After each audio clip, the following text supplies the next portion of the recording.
औज़ुबिल्लाहिमिनश्शैतानिर्रजीम बिस्मिल्लाहिर्रहमानिर्रहीम। शुरू अल्लाह पाक के नाम से जो बड़ा मेहरबान और नहायत रहम करने वाला है। स्टूडेंट्स, फाइनेंशियल अकाउंटिंग 2 का चैप्टर हम कर रहे थे कैश फ्लो के बारे में। कैश फ्लो बेसिक्स में कुछ हम बातें कर चुके हैं लास्ट लेक्चर में। आज उसी में कुछ चीज़ें और ऐड करेंगे basics of cash flow reporting के अंदर। Purpose of statement of cash flow हमने देखी थी कि क्यों बनाई जाती है। इसमें जिक्र किया था कि 2 तरह की कैश इनफ्लोज और कैश आउटफ्लोज का जिक्र किया जाता है। यहाँ पे एक चीज़ जो इम्पॉर्टेंट है उसका जिक्र कर दूँ। Information in this statement helps user answer question such as this. मतलब कि पर्पज़ हम कहते हैं ना टू सेंस में, क्यों कि क्या पर्पज़ है कैश फ्लो का। तो ये 3 बेसिक क्वेश्चंस हैं, उनके आंसर के लिए कैश फ्लो स्टेटमेंट बनाई जाती है। How does a company obtain its cash, किस तरह से कंपनी अपनी कैश हासिल करती है। Where does a company spends its cash, company अपनी कैश कहाँ पे स्पेंड करती है।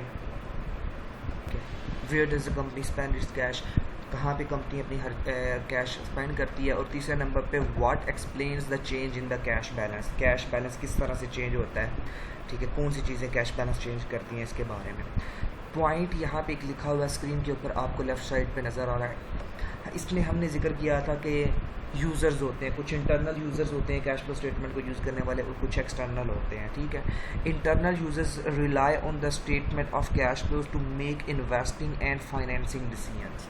जो इंटरनल यूज़र्स हैं वो रिलाई कर रहे होते हैं कैश फ्लो स्टेटमेंट के ऊपर, क्यों, क्योंकि उन्होंने इन्वेस्टमेंट और फाइनेंसिंग डिसीजंस लेने होते हैं, ठीक है, उनमें इस नॉलेज को, इस इंफॉर्मेशन को यूज़ करना होता है। और external user rely on this statement to assess the amount and timing of a company's cash flows. वो टाइम और अमाउंट के बारे में देखते हैं, कैश फ्लो जो होती है उसके बारे में उन्हें यहाँ से पता चलता है, ठीक हो गया। इसके बाद मेजरमेंट ऑफ कैश फ्लोज का जिक्र हमने किया था। हमने कहा था कि कैश और कैश इक्विवेलेंट शामिल होते हैं इसमें, ठीक है। Cash flows are defined to include both cash and cash equivalents. The statement of cash flows explain the difference between the beginning and ending balance of cash and cash equivalents।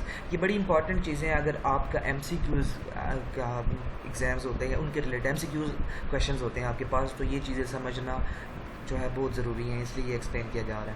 The statement of cash flows explain the difference between the beginning and ending balance of cash and cash equivalent. कहते हैं कि जो statement है इसका purpose ये भी होता है कि इसमें कंपैरिजन किया जा रहा होता है बिगनिंग बैलेंस कैश का, कैश इक्विवेलेंट का, ठीक है, और एंडिंग बैलेंस के साथ। We continue to use the phrases cash flows and the statement of cash flows, but we must remember that both phrases refers to cash and cash equivalents. Recall that a cash equivalent must satisfy 2 criteria।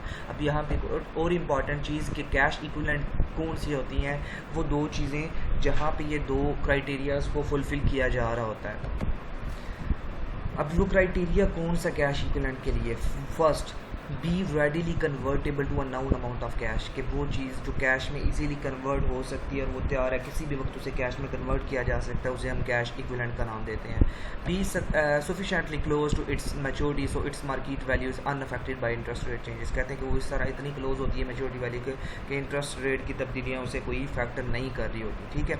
इसके बाद classification of cash flows में हमने जिक्र किया था कि 3 तरह की कैश फ्लोज होती हैं। Cash flow from operating activities, cash flow from investing activities and cash flow from financing activities. 1 by 1 हम इनको डिटेल में डिस्कस करेंगे यहाँ पे। सबसे पहले हमारे पास जो आ जाएगी operating activities. Operating activities include those transaction and events that determine net income.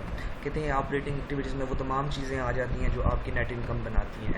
Examples are production and purchase of merchandise, sale of goods and services to customers and the expenditure to administer the business. Not all items in income such as unusual gain and losses are operating activities. We discuss these expenditure later in chapter. Example 16.1 list the more common cash inflows and outflows from operating activities. Exhibit 16.1 ये जो diagram आपके पास show हो रही है, ये आपको बताएगी कि कौन से कैश इनफ्लोज हैं और कौन से कैश आउटफ्लोज। ऑपरेटिंग एक्टिविटी यहाँ पे 2 बॉक्स आपको नज़र आ रहे हैं, इनफ्लो और कैश आउटफ्लो का। कैश इनफ्लो में क्या क्या चीज़ें आ जाएंगी, from customers on cash sales, जितनी भी कैश रिसीव करेंगे हम कैश सेल के बदले में वो आ जाएगी। From collection on credit sales के बदले में जो आपको रिसीविंग हो रही है वो आ जाएगी। From law suit settlements, law suit की सेटलमेंट जितनी भी होगी वो आ जाएगी। फ्रॉम बोरोवर्स फॉर इंटरेस्ट, देखिए बोरोवर से जो आपको इंटरेस्ट मिल रहा है, जो इंटरेस्ट आप रिसीव कर रहे हो वो आएगा। बाकी लोन की उधार की अमाउंट जो है वो नहीं आएगी, सिर्फ उसके ऊपर जो इंटरेस्ट है वो आएगा, ठीक है। उसके बाद फ्रॉम कैश डिविडेंड रिसीव, देखें जब भी कंपनी डिविडेंड रिसीव करेगी, कैश डिविडेंड रिसीव करेगी, वो भी ऑपरेटिंग एक्टिविटी में आ जाएगा। यहाँ पे आपने एक और चीज़ जो है अपने माइंड में रखनी है कि डिविडेंड दो तरह से आता है। एक कंपनी रिसीव करती है जो उसने कहीं और इन्वेस्टमेंट की हुई है, और एक कंपनी पे करती है जो लोगों ने इस कंपनी में इन्वेस्टमेंट की हो, ठीक है। तो जो आपकी रिसीविंग होगी वो ऑपरेटिंग एक्टिविटीज़ में आएगी। अब इसी तरह कैश आउटफ्लोज का जिक्र किया जाए, उसमें आ जाता है टू सैलरीज एंड वेजेस, जितनी भी सैलरीज एंड वेजेस पे करनी है ये ऑपरेटिंग एक्टिविटी में कैश आउटफ्लो आती हैं। टू लैंडर्स फॉर इंटरेस्ट, जिस तरह बारवर से इंटरेस्ट रिसीव किया आपने तो फॉरेन, ठीक है, वो इधर आ जाएगा। टू लैंडर्स फॉर इंटरेस्ट, वो आपका पेमेंट यहाँ पे आ जाएगा फ्लो। चैरिटीज़ इसके अलावा आ जाएंगी आपके पास। फिर उसके बाद to suppliers for goods and services, जो आपने परचेजिंग की है गुड्स एंड सर्विसेज के बदले में पेमेंट कर रहे हो वो यहाँ पे आ जाएगी। Government for taxes and fine, जो गवर्नमेंट को जितने भी टैक्सेस एंड फाइन पे करने हैं वो यहाँ पे आ जाएंगे। इसके बाद इन्वेस्टिंग एक्टिविटीज़ का जिक्र किया जाता है यहाँ पे। इन्वेस्टिंग एक्टिविटीज़ में कौन सी चीज़ें हैं? Investing activities generally include those transaction and events that affect long term assets में। यहाँ पे ये चीज़ हमने याद रखनी है कि वो तमाम चीज़ें जो लॉन्ग टर्म एसेट्स को अफेक्ट कर रही हैं वो यहाँ पे आएंगी, ठीक है। ट्रांजैक्शंस भी, इवेंट्स भी। The purchase and sale of long term asset, इसमें खास चीज़ है वो आ जाएगी, ठीक है। जब भी परचेज करेंगे सेल करेंगे यहाँ पे आ जाएगा। They also include the purchase and sale of short term investment in the securities of their entities other than cash equivalents and trading securities. Trading securities और कैश इक्विवेलेंट्स के अलावा जितने भी शॉर्ट टर्म इन्वेस्टमेंट्स हैं वो भी यहाँ पे आएंगी। Lending and collection money for note receivable, note receivable के बदले में पेमेंट दे रहे हैं या ले रहे हैं वो आपके यहाँ पे आ जाएगा, ठीक है। ये एग्जिबिट शो हो रहा है 16.2, यहाँ पे चीज़ें कुछ लिखी हुई हैं। ये बॉक्स आपका एक कैश इनफ्लोज के लिए शो हो रहा है, एक कैश आउटफ्लो के लिए शो हो रहा है। कैश इनफ्लो में क्या क्या चीज़ें आ जाएगी? From selling investment in securities, जब भी बेचेंगे उसका मतलब है कैश रिसीव करेंगे हम इन्वेस्टमेंट सिक्योरिटीज़ में। From selling discounting of notes आप इशू कर रहे हो उसके बदले में आपको पैसे मिल रहे हैं, अगर सेल कर रहे हो सॉरी, तो आप यहाँ पे लिखेंगे फ्रॉम कलेक्टिंग प्रिंसिपल और लोन्स के ऊपर, जो शॉर्ट टर्म लोन्स हैं उनके ऊपर जो पैसे रिसीव करेंगे वो यहाँ पे आ जाएगी, ठीक है। सॉरी टोटल लोन्स हो, प्रिंसिपल और लोन्स का जिक्र कर रहे हैं। From selling long term productive assets, long term assets को आप सेल कर रहे हो और उसके बदले में जो पैसे आपको मिल रहे हैं, ठीक है, वो यहाँ पे आ जाएगी। फिर इसी तरह कैश आउटफ्लो का जिक्र है। To make loans to others, दूसरे लोगों को जो आप लोन दे रहे हो, आपसे कैश आउटफ्लो हो रही है, आप यहाँ पे लिख दोगे। To purchase long term productive assets, जब भी आप एसेट्स खरीदोगे, लॉन्ग टर्म एसेट्स खरीदोगे तो कैश आउटफ्लो होगी, वो हम इन्वेस्टमेंट में लिखेंगे। To purchase investment in securities, जब भी इन्वेस्टमेंट करेंगे आप सिक्योरिटीज़ में आपने पे करना है, ठीक है, खरीदनी है जब आपने, वो इन्वेस्टिंग में आप लिख देंगे, ठीक है। ये यहाँ तक इन्वेस्टिंग एक्टिविटीज़ क्लियर हुआ। इसके बाद लास्ट में हमारे पास आ जाता है फाइनेंसिंग एक्टिविटीज़। फाइनेंसिंग एक्टिविटीज़ में कौन कौन सी चीज़ें हैं? Financing activities include those transaction and events that affect long term liabilities and equity, जो चीज़ें लॉन्ग टर्म लाइबिलिटीज़ और इक्विटी को इफेक्ट कर रही होती हैं, जितने भी इवेंट्स या ट्रांजैक्शंस, वो हम फाइनेंसिंग एक्टिविटीज़ में लेके आते हैं। Examples are obtaining cash from issuing debt and repaying the amount borrowed, आप क्या करते हो कि डेट ले रहे हो, ठीक है, कैश रिसीव कर रहे हो डेट इशू करने के बदले में या रीपेमेंट कर रहे हो उसकी अमाउंट, वो उधार की, वो आप यहाँ पे लिख दोगे।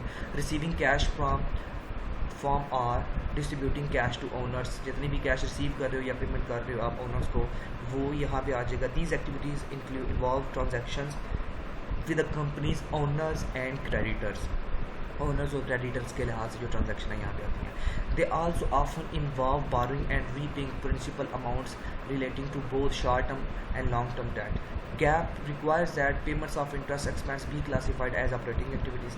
यहाँ पे कह रहा है गैप के मुताबिक, जनरलाइज एक्सेप्टेबल अकाउंटिंग प्रिंसिपल्स के मुताबिक जो आपको इंटरेस्ट पेमेंट होगी वो कहाँ पे जाएगी, वो ऑपरेटिंग एक्टिविटीज़ में जाएगी, ठीक है। Also cash payment to settle credit purchase of merchandise whether on account or note are operating activities. इसके अलावा परचेजेस की हैं आपने, मर्चेंडाइज की है, खरीदी है, ठीक है, उसके रिलेटेड भी चाहे वो कैश पे है या उधार पे है, वो आपकी ऑपरेटिंग में चली जाएगी, ठीक है। इसके बाद कैश फ्लोज जो आ जाती हैं फाइनेंसिंग के अंदर। कैश इनफ्लोज कौन कौन सी है? From contributors contributions by owners, owners की जितनी भी कंट्रीब्यूशन होगी वो यहाँ पे आ जाती है। From issuing it's on equity stock, stock को जब इशू करेंगे उसके बदले में कैश रिसीव करेंगे वो यहाँ पे आ जाएगी। From issuing notes and bonds, जितने भी नोट्स और बॉन्ड्स इशू किए जाएंगे उनके बदले में कैश रिसीव होती है वो यहाँ पे आ जाएगी। From issuing short term and long term date, जितने भी शॉर्ट टर्म और लॉन्ग टर्म डेट इशू किए जाएंगे उनके बदले में जितनी भी कैश रिसीव की जाएगी वो यहाँ पे आ जाएगी। इसी तरह फिर कैश आउटफ्लो का जब जिक्र किया जाएगा, टू रीपे कैश लोन्स, जितने भी कैश लोन आप वापस कर रहे हो उसकी अमाउंट जो है वो एज आ आउटफ्लो आएगी और वो फाइनेंसिंग एक्टिविटी में आप लिखेंगे। टू पे विड्रॉल्स बाय ओनर्स, जितने भी विड्रॉल्स होंगे ओनर्स की तरफ से वो यहाँ पे आउटफ्लो के तौर पे आ जाएंगे। ठीक है, ड्राइंग से इस तरह नाम देते हैं हम। To pay dividend to share holders, dividend जितना भी पे करेंगे शेयर होल्डर्स को वो यहाँ पे आ जाएगा। दोबारा से एक बात रिपीट करता हूँ जो थोड़ी देर पहले मैंने की थी कि डिविडेंड रिसीव होगा जब कंपनी ने रिसीव किया होगा डिविडेंड, वो ऑपरेटिंग में लिखेंगे इनफ्लो, और जब डिविडेंड पे किया जाएगा शेयर होल्डर्स को वो फाइनेंसिंग में लिखेंगे और एज आ कैश आउटफ्लो लिखेंगे। ठीक है, टू परचेज ट्रेजरी स्टॉक, जब भी ट्रेजरी स्टॉक परचेज करेंगे वो हम यहाँ पे आउटफ्लो में लिखेंगे।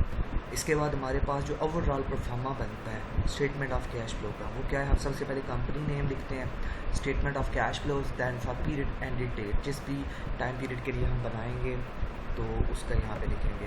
Cash flow from operating activities, इनकी टोटल जितनी भी लिस्ट ऑफ इंडिविजुअल्स जो भी होगा हमारे पास इनफ्लो आउटफ्लो उसका टोटल करके net cash provided or used by operating activity. अगर हमारे पास इनफ्लो ज़्यादा थी तो इसका मतलब है कैश प्रोवाइडेड हम लिखेंगे और वो पॉजिटिव अमाउंट यहाँ पे होगी। अगर हमारे पास आउटफ्लो ज़्यादा होंगे तो उसमें हम यहाँ पे लिख देंगे net cash use by operating activity, और यहाँ पे हम ब्रैकेट में अमाउंट शो कर देंगे, मतलब कि ये नेगेटिव अमाउंट हमारे पास होगी। ठीक है, then cash flows from investing activity, इसी तरह हम लिखेंगे वहाँ पे भी अगर हमारी इनफ्लो ज़्यादा हुई उसका टोटल नेट देखेंगे हम तो हम लिख देंगे net cash provided by investing activity, तो वो पॉजिटिव अमाउंट होगी। अगर हमारी पेमेंट ज़्यादा हुई, आउटफ्लो ज़्यादा हुई यहाँ पे, तो हम यहाँ पे लिखेंगे net cash used by investing activities, और ये माइनस में मतलब ब्रैकेट शो कर देंगे। ठीक है, फिर इसी तरह हम लिखेंगे cash flow from financing activity, third head, इसमें भी लिस्ट जितनी भी इंडिविजुअल इनफ्लो आउटफ्लो के हमने ऊपर डिस्कस किए हैं वो लिखेंगे। अगर नेट कैश पॉजिटिव हमारे पास आ रही है तो यहाँ पे हम लिखेंगे net cash provided by financing activities, पर अगर हमारे पास नेगेटिव आ रहा है तो हम यहाँ पे लिख देंगे net cash used by financing activities. And पे नेट इंक्रीज और डिक्रीज इन कैश, तीनों हेड्स की कैश को ऐड करेंगे जहाँ पे पॉजिटिव और नेगेटिव होगा।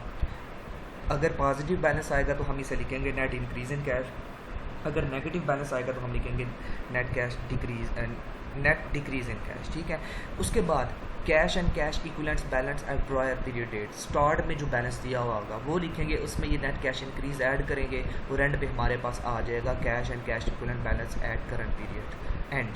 ठीक है, एंडिंग बैलेंस आपके पास निकल आएगा और ये पूरा परफॉर्मा आपका कंप्लीट होता है स्टेटमेंट ऑफ कैश फ्लो का। इसके बाद स्क्रीन के ऊपर इसके बाद जो है ना स्क्रीन के ऊपर आपको परफॉर्मा नज़र आ रहा है कि कैश फ्लो स्टेटमेंट बनाई जा रही है डायरेक्ट मेथड के अंदर, तो हमारे पास मैक्सिमम क्या चीज़ें बनती हैं ये आपको शो हो रहा है। ठीक है, cash flow from operating activities में जितनी भी कैश रिसीविंग फ्रॉम कस्टमर्स होगी वो लिखेंगे। उसके बाद cash paid for merchandise, cash paid for wages and other operating expenses, cash paid for interest, cash paid for taxes.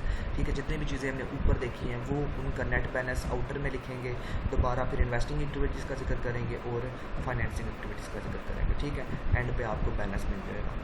इसके बाद जो है अगर इनडायरेक्ट मेथड हो, operating activities section indirect method, हमने पहले भी जिक्र किया है कि डायरेक्ट और इनडायरेक्ट का डिफरेंस सिर्फ इतना होता है कि उसमें ऑपरेटिंग सेक्शन चेंज होता है।